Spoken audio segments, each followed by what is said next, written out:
Hello aspirants, welcome to the Abhiyan IAS. I'm your teacher, my name is Khurram. Aspirants, today we are going to talk about very important part of this subject, of this exam, that is called as ecology and environment.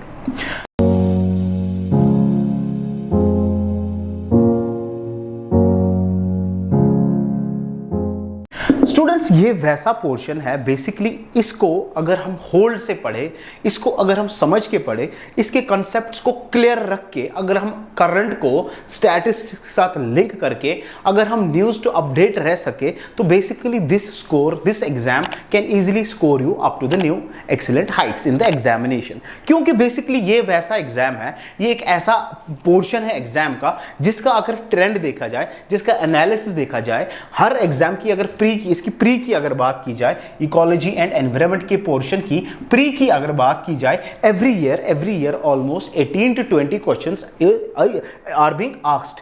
18 to 20 questions means almost we have the 40 marks. 40 marks means so much amount in the paper, so much weightage in the paper.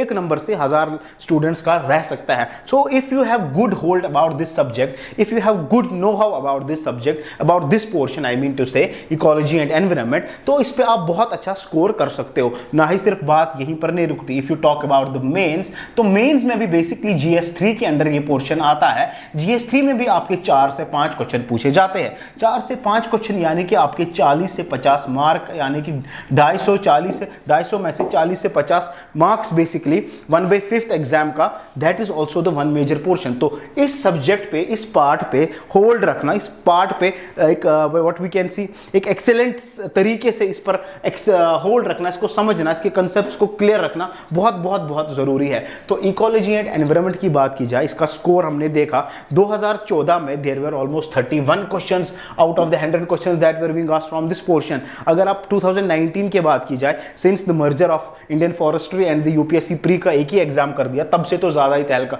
Not apart from, not if we view thus the उस quantification और कितनी exam में questions आते हैं, okay it's okay 19 question, लेकिन इसको समझना भी ऐसे भी बहुत इंटरेस्टिंग है. अगर आप ऑलरेडी ज्योग्राफी सब्जेक्ट से हो, अगर आप ज्योग्राफी सब्जेक्ट से नहीं भी हो, so you should be aware of the what is going around your environment, what are the things that are laying impact that are delaying the monsoon, why we are getting the monsoon much later in the Delhi, why we are getting the deficient monsoons, not only about the monsoons, why there are what we can cause frequent floods, why there are so many cyclones, why there is so much of crisis, economical crisis growing after this monsoon debate, monsoon deficient, क्या चीज़ें हैं. So we have to know, we have to understand the basic funda behind the things. और अगर हम बात करें basically, if you talk about the major portions, यानी कि अगर हम इसकी इकोलॉजी और एनवायरनमेंट की एक और इंपॉर्टेंस है ये भी कि जो भी इस टाइम वर्ल्ड में थ्रेट है, जो भी इस टाइम वर्ल्ड में we can say major concern है सोचने का, जो भी डिप्लोमेटिक रिलेशनशिप्स वर्ल्ड में डेवलप हो रहे हैं, जो भी चीज़ें हो रही है, चाहे वो पेरिस एग्रीमेंट के पीछे का अमेरिका का भाग जाना हो, चाहे वो कोई और COP24 हो, चाहे वो कोई भी चीज़ का बेसिकली बात हो, चाहे वो रेड हो, REDD++ हो, चाहे एनवायरमेंटल इंपैक्ट असेसमेंट के पीछे की पॉलिटिक्स हो, चाहे कुछ भी हो, ड्राफ्ट 20 किसकी बात की जाए एनवायरमेंटल इंपैक्ट असेसमेंट की, चाहे कोई कुछ भी हो, यानी कि दुनिया में ग्लोबल कंसर्न, ग्लोबली जो भी चीजें इस टाइम हो रही है, basically they are being developed around this what we call as environment topic, environment concern. सारी चीजें यहीं से शुरू होती है. जितनी कॉन्फ्रेंस, जितनी समिट्स, जितने वर्कशॉप, जितनी गैदरिंग्स, जितनी पॉलिटिक्स, दिस डेवलपमेंट ऑफ जो भी हो रहा है, third world, first world countries, everything is basically around revolving around this environment. क्योंकि environment is basically these days it has a major threat, that is the global warming. कुछ जगह डूबने वाली है, कहीं लोगों को खाना नहीं मिलने वाला है, कहीं मॉल न्यूट्रिशन हो जाएगा, कहीं चीजें खराब हो जाएंगी. तो basically government is doing what, it is now considering major impacts. हर चीज को लेके पॉलिटिक्स हो रही है. So basically this topic environment and ecology,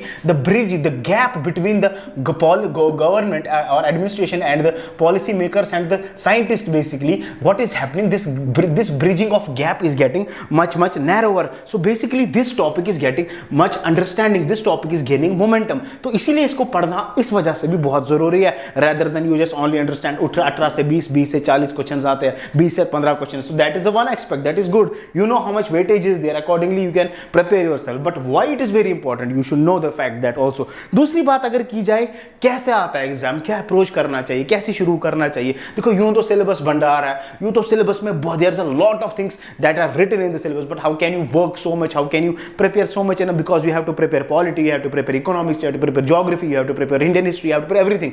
how can you do this thing, ecology and environment. और जब भी इसमें इतने क्वेश्चंस पूछे जाते हैं तो आपको क्या करना है, you have to work with your brains, you have to work smart, you have to understand the fact that हर टॉपिक को समझना कैसे करेंगे। पहले कुछ क्वेश्चन, सिंपल क्वेश्चन, 2 से 3 क्वेश्चन स्टैटिक्स, अगर आप पहले शंकर एनवायरनमेंट की बात की जाए, इसके मटेरियल की बात जाए, the best material of the environment for getting the basis, understanding the basics, very good. But nowadays what is, if you are even thoroughly understanding, concept तो क्लियर हो जाएंगे, बट यू मत समझना कि क्वेश्चन इसमें से आ जाएंगे। Questions they are 2 and 3 questions are being indirectly and directly asked from the material, content material that is in the environment Shankar. तो क्या करें सर, कैसे पढ़े? अगर आप क्वेश्चंस को एनालाइज करो, क्वेश्चंस को पूछो, देखो, तो basically they are the acts, they are the policies, they are the amendments, they are the current policies that are being asked. क्यों वाइल्ड लाइफ प्रोटेक्शन एक्ट 1972 में क्या हो गया था, कौन सी स्पीशीज में लिखी गई थी, उनको क्या करके आप कैसे उगा सकते हो, how can you cultivate, like the previous question. Not only this, national park suppose किसी जगह है, तो this is not directly now ask कि कौन सी नेशनल पार्क कहां पर है, नहीं, तो नेशनल पार्क की इंपॉर्टेंस क्या है, ये प्रोटेक्टेड एरियाज में क्यों ये है, बेसिकली इस जगह कौन सी एक्सटिंक्ट स्पीशीज है। एक्सटिंक्ट स्पीशीज की बात की जाए तो रेड डाटा बुक का पूछा जा सकता है, रेड डाटा बुक का तो IUCN का पूछा जाता है।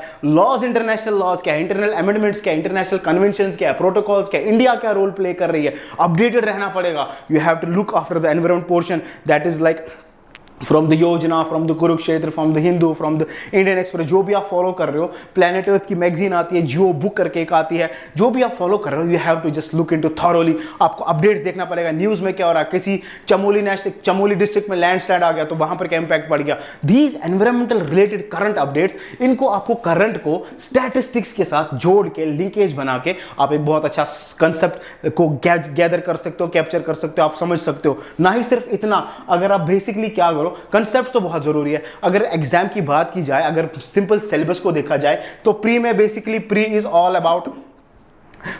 About like where and what, कहां पे हुआ और क्या हुआ, this is all about pre. अगर आप मेंस की GS 3 की 50 नंबर की इसको भी पकड़ने की बात की जाओ तो basically it is all about like why and how, कैसे और क्यों, कैसे और क्यों। तो कैसे और क्यों को अगर आप समझोगे यूं साथ में लेके कि कहां और कब, तो आपका कंसेप्ट बहुत क्लियर होगा, ना कि सिर्फ where and what. You have to understand, if you go from where and what, like कहां पे कहा, फैक्ट क्वेश्चन, ये नेशनल पार्क यहां पर है तो ठीक, बस इतनी सी बात। लेकिन अगर आप ये समझो कि ये क्यों है वहां पर, यहां पर क्लाइमेटिक कंडीशंस कैसी है, यहां पे कौन सा बेसिकली एक्सटिंक्ट स्पीशी पाई जाती है, ये किन डिस्ट्रिक्ट्स को कवर करता है, क्या बफर जोन है, क्या बायोस्फीयर रिजर्व है, क्या एक्ट्स इंडिया ने किया, क्या एनवायरमेंटल प्रोटेक्शन एक्ट है 1986 क्यों वो आया था, what is the environment impact assessment, this all things are related. Now whatever is happening, so much of बuzz is going related the environment, we have the new environmental minister nowadays, उसके regarding, उसके related basically क्या चीजें हैं, what is his what does he want to do with the environment related concerns, what is his manifesto, environment को लेके क्या किया जा सकता है, क्या मेजर कंसर्न्स है इस time, what are the government is planning to introduce new laws, pollution कैसे हो रही है, स्पीशीज एक्सटेंट हो रही है, फूड चेन, फूड वेब में प्रॉब्लम आ रही है, what are the major extinct species if they vanish, what will happen to this complex, what will happen to this delicate ecosystem वाला पूरा ये this process. So these all things you have to understand. अगर आप interest से समझोगे, अगर आप लगाव से समझोगे, अगर आप दिल से समझने की कोशिश करोगे चीजों को, because this is something where you live, you belong to the part of the environment, you belong to the part, you are a part, you are a component of this whole system. You have to understand, this is your responsibility to understand why things are occurring in such a manner. तभी जाके आप उसको दिल से और अच्छे से समझोगे। जब पढ़ने में मजा आएगा तभी बहुत पढ़ोगे, और जब बहुत और स्मार्ट वर्क से पढ़ोगे तभी जाके आप ये 19 से 20 क्वेश्चंस या 40 क्वेश्चंस अच्छे से क्वालिफाई कर पाओगे। अगर मेंस की बात की जाए उसमें भी they will ask you some current related question with a little bit of concept. अगर कांसेप्ट क्लियर है, थोड़े फैक्ट्स डाल रहे हो, थोड़ा रिलेटेड अपडेटेड डाटा डाल रहे हो, तो वहां पर भी आप बहुत अच्छा स्कोर कर सकते हो। अगर सिंपल सिलेबस की बात की प्री में they have written just the general issues on environment, ecology, biodiversity and climate change. तो बेसिकली ये वो पोर्शन है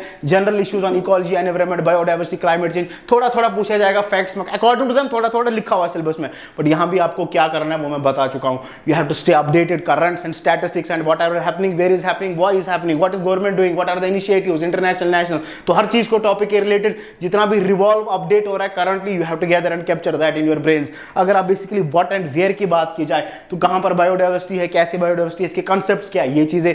और अगर बेसिकली मेंस की बात की जाए, मेंस तो उन्होंने पूरा डिटेल में रखा हुआ है। कंजर्वेशन की बात की जाए, कंजर्वेशन को रिलेटेड बेसिकली क्या एफर्ट्स गवर्नमेंट के द्वारा है, what are the national policies, conservation phenomena क्या है, उसमें लैंड डिग्रेडेशन की बात होती है। अगर आप basically environmental pollution and degradation, इस पे लेके क्वेश्चंस कभी डायरेक्टली पूछे जाते हैं, what are the factors causing environment, ये चीज इसमें क्यों रिलेटेड है, ये चीज इसमें नहीं है तो ये क्यों नहीं है, what are the cause of not being listed in this, ऐसे ऐसे क्वेश्चंस पूछे जाते हैं। अगर उसके बात की जाए एनवायरमेंटल इंपैक्ट असेसमेंट की, what is the environmental impact assessment, क्या होता है जब कोई चीज हम शुरू करना चाहते हैं, कंस्ट्रक्शन हो, बिल्डिंग हो, मटेरियल हो, माइनिंग हो, कुछ भी हो, तो क्या हमको एनओसी चाहिए, why we need to go to the government, what does government do, now what happened after 2020, what is government implementing, what is if government is not ready to amend anything, it is ending that thing, so what is the problem, why was it controversial, we have to go for all those things, we have to look for all those things। ये सब चीजें समझोगे, ये सब चीजें responsible citizen लेके consider करोगे कि this is very important to understand, why should we, it's our right, we are a component, we are a part of the system,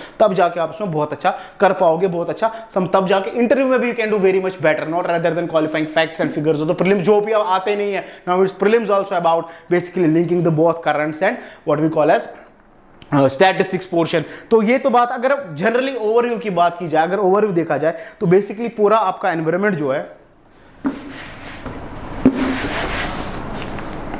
अगर आपका पूरा एनवायरनमेंट की बात की जाए, पूरा environment basically it is divided into 4 parts. पहला जो पार्ट है that is called as the ecology and environment, environment और इकोलॉजी। एनवायरनमेंट और इकोलॉजी के बेसिक समझने हैं। जब आपको ये नहीं पता होगा कि बेसिक क्या है इकोलॉजी का, बेसिक क्या है एनवायरनमेंट का, जब आपको एनर्जी फ्लो नहीं पता होगा, तब आपको एनर्जी 10% रेशियो कैसे समझ आएगा, तब आपको first law, second law, thermodynamics कैसे समझोगे, तब उसकी इंपॉर्टेंस फ्लो, फूड चेन नहीं पता होगा तो फूड चेन में एक स्पीशी की इंपॉर्टेंस नहीं समझोगे, जब स्पीशी की इंपॉर्टेंस नहीं समझोगे तो कैसे फिर बाद में आप एक्सटिंक्ट, एंडेंजर्ड की इंपॉर्टेंस बता पाओगे, कौन सा एक्सटिंक्ट है, कौन सा एंडेंजर्ड है, तो कैसे वो समझोगे, कैसे वो प्रोसेस करोगे, कहां से वो आता है, कहां से रिपोर्ट जाती है, क्या इनिशिएटिव्स है, क्या अमेंडमेंट्स है, क्या पॉलिसीज है, how can you understand those things. So basics part clear करना बहुत बहुत बहुत जरूरी है। बेसिक्स को फिर अपडेट कैसे करना, that is the other thing, that has to do something what we call as smart work by reading the are current updates, news, following the what are going reports, MoEFCC की report है, ISPR की report है, we have so many reports, PIB की report है जो आपको continuously देखनी पड़ेंगी, समझनी पड़ेंगी। उसके बाद की बात बायोजियोकेमिकल साइकिल्स है, पोल्यूटेंट, पोल्यूशंस, लैंड डिग्रेडेशन की बात की जाए, इंटरनेशनल कन्वेंशंस एंड एग्रीमेंट्स की बात की जाए, वीना एग्रीमेंट है आपका, बेसिकली मॉन्ट्रियल जो था उसमें किगाली एग्रीमेंट आ गया, वो सब अमेंडमेंट्स, वो सब चीजें क्या उसमें आती है, वो चीजें देखनी पड़ेंगी। उसके बाद बायोडाइवर्सिटी पोर्शन जो दूसरा, इकोलॉजी एंड एनवायरनमेंट के बाद दूसरा पोर्शन इकोलॉजी एंड एनवायरनमेंट जो है, दूसरा बायोडाइवर्सिटी का पोर्शन है। बायोडाइवर्सिटी बहुत important, basics of biodiversity, threats क्या है बायोडाइवर्सिटी को, बायोम्स क्या होते हैं, what are India's biodiversity nation, what are mega diverse nation, why is this is old hot spot, what are the major components, what are the major species which are there, what is their importance, why do we want to study about them, what has government listed them into, what is the IUCN, what is the red data book, these all things we have to discuss। national parks क्या है, in situ ex situ conservation क्या है, wild life national park में क्या फर्क है। National park को लेके पहले डायरेक्ट आता था ये नेशनल पार्क कहां पे है, अब डायरेक्ट नेशनल पार्क को लेके सवाल नहीं पूछा जाता, वो पूछेंगे ये क्लाइमेट है, ये जो डिस्ट्रिक्ट है इनहैबिटेड है कि नहीं है, ये रीजन इतना है, बायोस्फीयर है कि नहीं है, जोन ऐसा है, बफर, तो ये बताओ कौन सी है, यहां पे ये स्पीशीज है जो कि एक्सटिंक्ट है।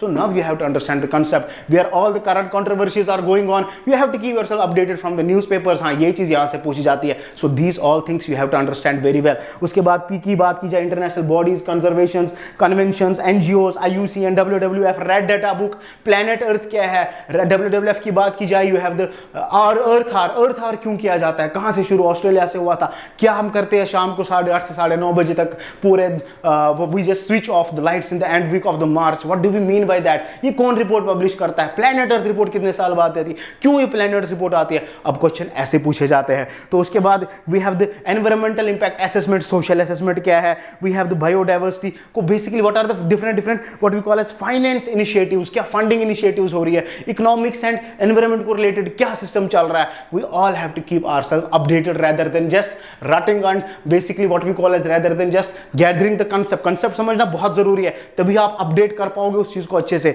उसके बाद अगर तीसरा पोर्शन की बात की जाए, that was the climate change. अब यहां पे पूरी कहानी शुरू खतरनाक तरीके से होती है। सर अगर क्लाइमेट चेंज नहीं होता तो हमको क्या जरूरत थी? क्लाइमेट चेंज हो रहा है। Basically climate is what?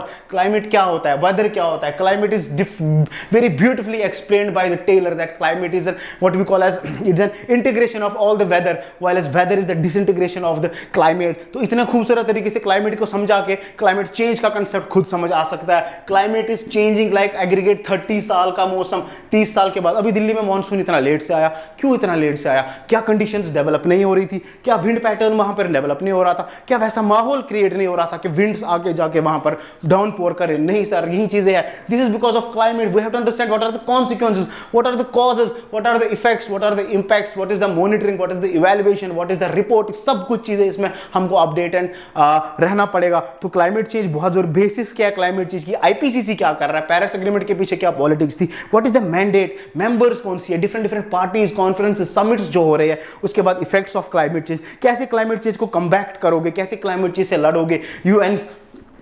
UNFCCC climate united nation convention to combat the desertification, वो क्या है? वो इसमें आता है। What is desertification, what are the laws for that. उसके बाद अगर बात की जाए COPs की बात की जाती है। लेटेस्ट COP कहाँ था? कॉन्फ्रेंस ऑफ पार्टीज कहाँ पे लेटेस्ट हुई थी? पहली कहाँ पे हुई थी? कौन से मेंबर था? मोटिव क्या था? लोगो क्या है? ये फैक्चुअल क्वेश्चन हमको देखनी पड़ेगी। जब आप समझोगे, अच्छे से पढ़ोगे तो वो ऑटोमेटिक दिमाग में याद रहेगी, ना कि रटना। You can not do all this रटना। You have to understand, then you can remember that for a very long time. और उसके बाद एडेप्टेशन क्या है? क्लाइमेट चेंज की अगर बात कर रहे हैं, एडेप्टेशन क्या है? मिटिगेशन क्या है? कैसे आप अडेप्ट कर रहे हो? ठीक है, बदल गया तो खुद को अडेप्ट कर लो उस चीज में, अगर नहीं तो मिटिगेट कैसे करोगे इस चीज को। उसके बाद क्लाइमेट फाइनेंस, यहां पर भी उसकी बात हो जाती है। उसके बाद इंडिया का इनिशिएटिव क्या है? इंटरनेशनल सोलर अलायंस क्या है? बेसिकली इसका हेडक्वार्टर कहां पे था? इंडिया में है। कहां पे है? गुरुग्राम में है। And what is doing international solar alliance? All the tropical countries located with the tropics, they just make a alliance so that we can make this energy. Renewable energy को लेकर कितनी बात हो रही है? रिन्यूएबल एनर्जी इंडिया का target कितना है? 175 गीगावाट। उसमें सोलर कितना, विंड कितना, हाइड्रो पावर कितना, और उसमें nuclear what we call small hydro power कितना, और उसमें जियोथर्मल कितना। क्यों ऐसा कर रही है? उसके लिए क्या इनिशिएटिव्स ले रही है? क्या कॉपरेशन हो रही है? क्या पॉलिटिक्स हो रही है? क्या अपडेट्स है? ये चीजें भी देखनी पड़ेगी। उसके बाद अगर की बात की जाए रेड की बात की, रेड प्लस की बात की जाए, और सबसे इंपॉर्टेंट लास्ट वाला, that is the disaster management और डिजास्टर। अब ये बहुत बड़ा है। क्लाइमेट चेंज हो गया तो डिजास्टर तो आएगा, डिजास्टर है तो मैनेज तो करना पड़ेगा। टाइप्स ऑफ हैजर्ड्स क्या है? We have the recent dries, we have the droughts, we have the floods, we have the cyclones, we have the everything phenomena going on. What is the Sendai framework? Basically उसने क्या बात कही थी? Many national policies क्या है climate change को लेके, national plans and actions क्या है, नेशनल मिशंस क्या है, ये सब चीजें देखनी पड़ेंगी। तो अगर शुरुआत की बात की जाए, what is the best from here is the best way to start? You should start from the ecology and environment. You should clear your basics, and the basics basically ecology and environment का सबसे पहले you should go with the basics of ecology, like what is the ecosystem, what is the ecology, what is the components. तो ecology, ecosystem and components की बात की जाए तो उसमें सबसे पहले you should go with the topic which is called as the biodiversity. तो अगर which is called as the ecology को समझोगे, हमको इकोलॉजी को बेसिकली सारा सिस्टम तो इकोलॉजी से शुरू हो रहा है। एनवायरनमेंट का मतलब क्या है? What is environment, what is ecosystem, and what is basically what we called as the ecology. तो अगर हम एनवायरनमेंट की बात की जाए, it is derived from the French word environner. Basically environment ऐसे सरल शब्द में, सरल भाषा में किसी को भी समझाए तो environment is basically the surrounding around us. But is it only enough? अगर इकोसिस्टम की बात की जाए तो इकोलॉजी की study of the ecosystem. Ecosystem word किसने दिया था? Ecosystem word was given, the concept of ecosystem was given by Tansley and ecology की बात की जाए तो हेकल साहब ने इकोलॉजी का जिक्र किया था। तो इकोसिस्टम में basically we know this is a system which is composed of this whole ecological things. What do we mean when we say the ecological components? तो इसमें बेसिकली कुछ चीजें हैं जो कि कुछ चीजों पर डिपेंड करती है और उस डिपेंडेंसी को क्या बोलते हैं। तो ये सब चीजों से शुरू करना, समझना इकोलॉजी को बहुत इंपॉर्टेंट है और इसी को हम इकोलॉजिकल कंपोनेंट्स बोलते हैं। There are 3 components of the ecology और we can say the ecosystem. One is the biotic component. Biotic में क्या है? बायो तो बायो लाइफ से शुरू होता है। तो those components which have the life, like we have the plants are there, animals are there. And second is the abiotic component, abiotic which doesn't have life. तो इसमें कौन से आएंगे? इसमें आपका एयर आएगा, इसमें आपका वाटर आएगा, इसमें आपका सनलाइट आएगा, इसमें आपका रेन,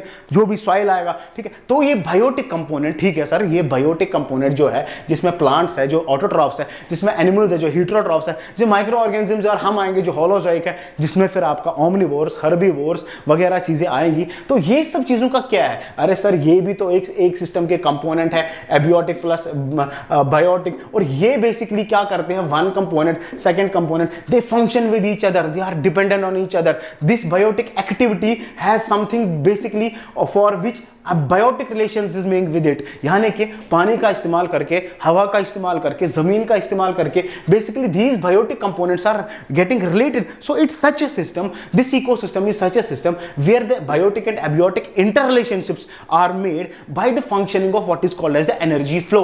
Energy of flow जाएगा, energy जब एक दूसरे के कंपोनेंट में बेसिकली जाएगा, बायोटिक में जब कंपोनेंट में एनर्जी जाएगी एक लेवल से दूसरे level, that is done because of this energy flow. And energy flow is also called as the third component of the ecosystem. अब energy flow की बात अगर हो गई तो sir what is the energy flow? Energy flow is simply just the flow of energy from one level of tropic to the another level of tropic. Tropic का मतलब क्या है? Basically tropic level का मतलब T1 से लेके T4 तक शुरू होता है। T1 will talk about the basic level which is called as the producer level, जो प्लांट्स की बात की जाए, जो इस फूड चेन में सबसे पहले, और these narrow large bars are called as the tropic levels या basically components of the food chain या components of the food web. अब यहां से लेके यहां तक इसका जो बार का जो कम होना है, this is basically a amount of the living matter, amount of the standing crop or the biomass or the dry weight which is getting decreased, जिसको हम standing crop कहते हैं। And this decrease is basically representing here how the energy is transferring from one level to another, and the decrease in their length in this bar indicates that energy is getting decreased while we move upwards. अब ये ऊपर की ओर energy decrease हो रही है एक level से दूसरे से तीसरे। इसका मतलब ये है कि T1 सब जो बेसिकली आपके प्लांट्स है, जो आपके प्राइमरी प्रोड्यूसर्स है, उसके बाद आपका T2 है, समझो वो आपका एक हिरन है जो घास खाता है, ठीक है, वो हर्बीवोर है। उसके बाद आपका ये दूसरा आ गया T3, वो जैकाल है जिसने हिरन को खाया। T4 है बेसिकली दैट इज आपका टर्शियरी कार्निवोर। तो basically these all are basically they eat and they get eaten. घास को ये खाएगा, T2 खाएगा, T2 को T3, और एनर्जी बेसिकली ये जो टैपर हो रही है, this energy is called as the tapering of the energy, and this makes a pyramid, and which pyramid is basically upright, एक ट्राइंगल बनाता है, और ये अपराइट पिरामिड हमेशा एनर्जी वाला पिरामिड होता है। बेसिकली सर क्या ये पिरामिड जो आप बता रहे हो, क्या ये जो आप लेंथ्स ऑफ बार बता रहे हो, क्या ये हमेशा अपराइट रहता है? क्या ये हमेशा ऊपर की ओर जाएगा? कभी क्या बीच वाला बड़ा हो सकता है? क्या कभी ये ट्राइंगल उल्टा हो सकता है? बिल्कुल हो सकता है, लेकिन ये बात तब होगी जब डिफरेंट इकोसिस्टम की बात होगी। लेकिन ये बात तब होगी जब ना कि एनर्जी की बात होगी, जब पिरामिड ऑफ नंबर की बात करेंगे, पिरामिड ऑफ वेट की बात करेंगे। अगर एनर्जी है वो एक इकोसिस्टम से दूसरे इकोसिस्टम तक बिल्कुल झुकनी है, बिल्कुल कम होनी है, और ये रेशियो जो है वो बेसिकली 10% का है। तो ये पूरा trend of energy, pattern of energy flow basically 2 laws से गवर्न होता है। पहला लॉ इज द थर्मोडायनेमिक्स का law, nothing can be created, nothing can be destroyed, but can be change from one form to the another. This was best described by and the matter this one more important thing you have to remember that energy flows in a unidirectional path. एक direction होता है energy का, यानी कि एक path T1 से T2, T से T3, T4, but this energy flows by what? This energy flows by the matter, and this matter flows in a cyclic path. यानी कि अगर यहां पे T1 पे घास है, इसको गोट ने खाया, गोट को जैकाल ने खाया, जैकाल को T4 ने खाया. Ultimately all has to get organic material will be decomposed by the detrivores or by the saprophytes or by the what we call as saprophytes, detrivores. ठीक है, तो इनको खाएगा तो वो पूरे ऑर्गेनिक मटेरियल को डिकम्पोज करके इनऑर्गेनिक बना देगा. तो वहां से फिर से ये as some in the form of some nutrients plant roots will consume them. Again this cycle वो go on, plant will grow upward. तो ये पूरा जो साइकिल बन गया इसको बोलते हैं following up of matter cycle. This matter, this cyclic path goes, this matter flows in a cyclic path. But ये जो एनर्जी है, क्या ये साइकिल? नहीं, this energy is just T1 T2 3 T4. This goes in a unidirectional path. इसकी एक ही path होती है अक्रॉस द फूड चेन. ठीक है, but the cycle of the matter follows up. ठीक है, तो ये चीजें इंपॉर्टेंट है याद रखने का. तो इतना ही कहानी है कि नहीं, और भी कहानी है. T1 T2 3 T4 energy flows. But sir कितनी एनर्जी फ्लो करती है, कैसे फ्लो करती है? तभी तो वहां पर हमारे पास आती है बात what we call as first and second law of thermodynamics. तो फर्स्ट लॉ ऑफ थर्मोडायनेमिक्स यही कहता है वन फॉर्म टू अनदर. ठीक है, nor created nor destroyed but one form to another. ठीक है, T1 T2 T3 T4 पर जाएगा, उसके बाद बाहर पतला पतला होगा, एनर्जी कम कम हो जाएगी, ऊपर जाके एनर्जी गिरेगी. कितनी एनर्जी गिरेगी, क्या गिरेगी? Sir this was given by the second law of thermodynamics which states that no transformation is 100% efficient, but yes what happens, there is always some loss in the form of a heat. तो क्या loss होता है sir, कितना loss होता है, कितनी चीजें वहां, क्या heat? when you say some loss of energy is in the form of a heat, what do we mean? We mean when the herbivore comes to eat the grass, or when the primary carnivore comes to eat the herbivore, he has to convert that plant substance into animal substance. He has to do the metabolic activity, he has to roam, he has to eat food, he has to respire. So the energy is lost in the form of respiration. So कितनी sir, कितनी? अगर यहाँ पे 10,000 kilo calorie energy trophic level के पास है, लेकिन इसको ये खाने को T2 आ जाएगा, तो T2 बेचारा 90% of energy it will lose, only 10% of energy will get up to the what we call as T2. लेकिन T2 भी अगर क्या करेगा, T3 T2 को खाना आएगा, same will happen, 90% will loss, 10% will reach. तो अल्टीमेटली T4 तक जाते जाते 10,000% will become 1,000%, माने 90% loss as heat. ठीक है, 100% will become 1,000% will become 100% at T4.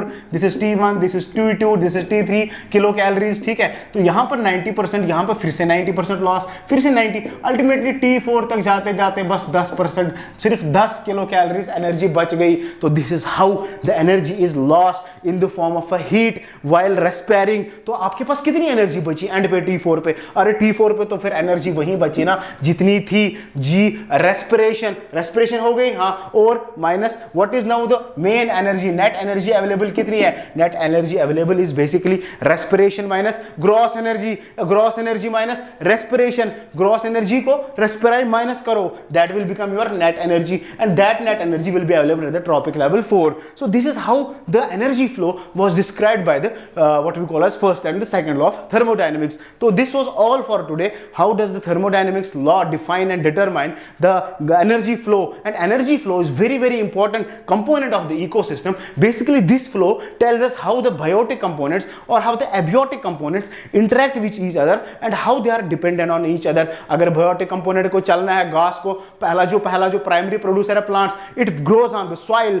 Basically soil जो है that is a abiotic component. Abiotic component को पानी चाहिए. तो basically these all things are related. Again फिर there comes a biogeochemical cycle, जहां पे बायोलॉजी है, जहां पे जियोलॉजी है, जहां पे केमिस्ट्री है. ये cycles, water cycle, nitrogen cycle, phosphorus cycle, magnesium cycle, you have the carbon cycle, you have the nitrogen cycle. These all cycles move in a manner that the energy moves up to the air, to the back plants and to the back air. So this motion is because we consume because we consume the what we call as oxygen and we get out carbon dioxide. So ये पूरा जो cycle चलता है because we all are in an ecosystem, we all are in a one system and we are dependent on the abiotic components, and abiotic components basically they work with us, and the work we do in ourselves, within ourselves, biotic components, that flow is that cyclic pattern. We transfer the matter that moves in a energy, such closed systems of basically such different closed systems inside, and matter moves in different closed systems, and those